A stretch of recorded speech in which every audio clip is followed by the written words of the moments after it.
त्याच आयुष्यातील महत्त्वाचा भाग म्हणून आम्ही जो व्यवसाय करत होतो त्या व्यवसायाच्या निमित्तानं आमच्याबरोबर अनेक लोक काम करत होते।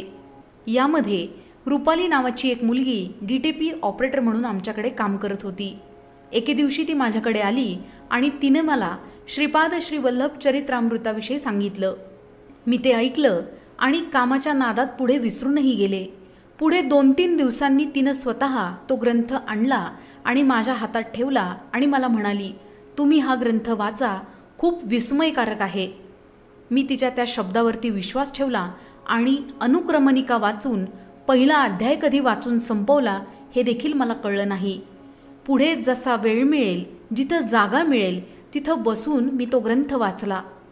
ग्रंथातल्या प्रत्येक अध्यायानंतर मी त्या ग्रंथामध्ये श्रीपादांच्या ज्या लीला आहेत त्यामध्ये गुंतत गेले।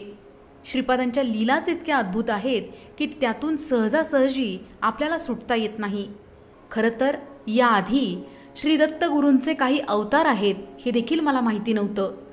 त्या ग्रंथाने माझ्यासाठी एक वेगळा परीघ निर्माण केला आणि मी आता पुढे चालू लागले।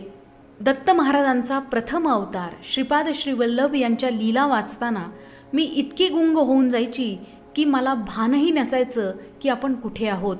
तो ग्रंथ मी अगदी प्रवासातही वाचलेला आहे।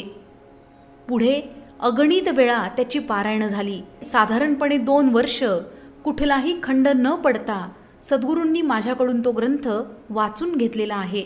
अर्थात आज मागे वळून पाहताना त्या ग्रंथाच्या वाचनानं आयुष्यामध्ये जे आंतरिक बदल झालेले आहेत ते अगदी ठळकपणे जाणवतात।